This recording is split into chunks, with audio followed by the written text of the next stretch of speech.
we're going to talk about brand equity. And the key questions that we are looking to answer is that what really makes a strong brand? And how can we look at brand equity from customers' point of view?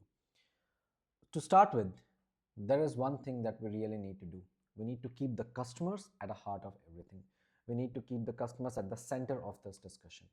And we need to understand that the customers have the needs, wants, desires, motivations, and capabilities. And how brands choose to cater to those elements is really important in defining how the strong brand is going to be in the future. The key idea here is the power of a brand lies what resides in the minds of the customers. What customers have learned, felt, seen, and heard about the brand as a result of their experiences over time.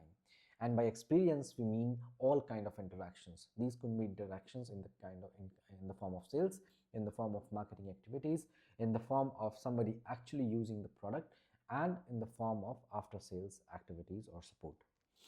The challenge for the marketers here is that they need to keep ensuring that customers have right type of experiences with their products, services, and marketing programs so that the desired thoughts, feelings, images, beliefs, perceptions, opinions, and experiences all converge or connect to the brand. So the key question is, when looking at a brand equity, what do we need to look at when we try to look at customers' perspective? Are customers able to recognize the brand when they come across some element of a brand? This is the first question. The second question is, are customers able to recall the brand when they come across a need or a given cue? And the third important question is, what emotions the customers go through in their mind when they come across your brand? Think of a brand you would love to answer these questions for, and while keeping that in head, we can look or you can try to relate to the further discussion.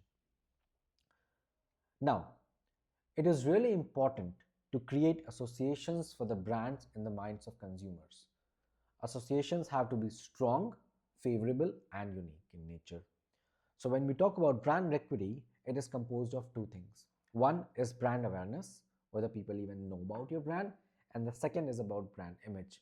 Brand image is more related to the emotions the brand elicits in the customers.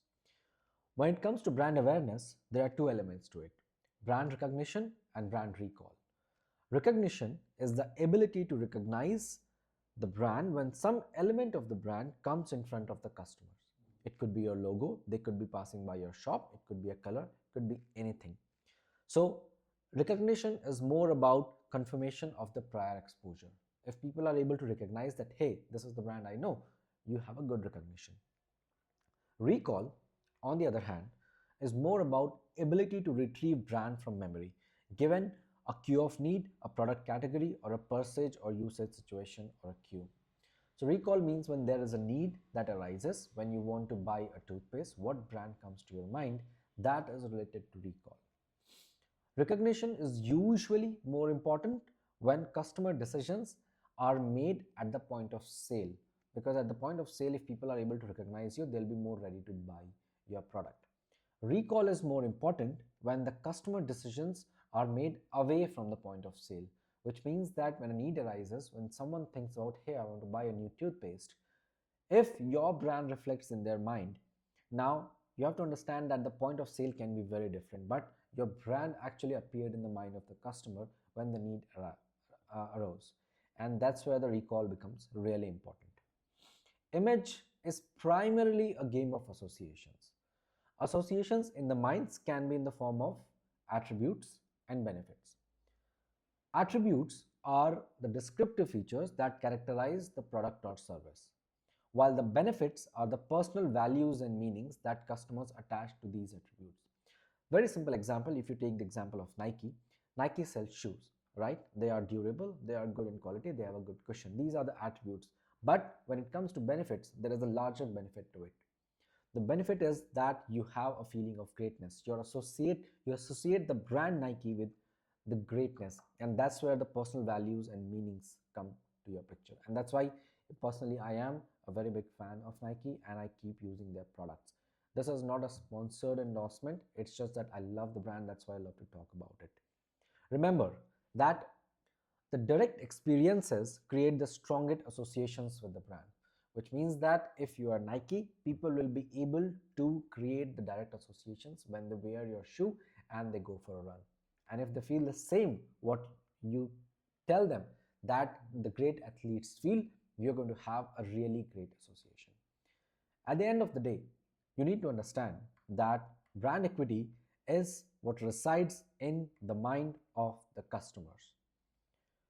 Thus, we have to really understand the brand from the perspective of the customers, from the point of view of the customers. And the awareness, which is composed of recognition and recall, as well as the image, which is related to the emotions, have to be balanced in certain way so that every time customer wants to buy something, wants to cater to certain needs, they think about your brand and they choose your brand above other brands in the market. So that's all about brand equity. We will be coming up with more such videos in future. So stay subscribed to stay in loop. Have a good day ahead.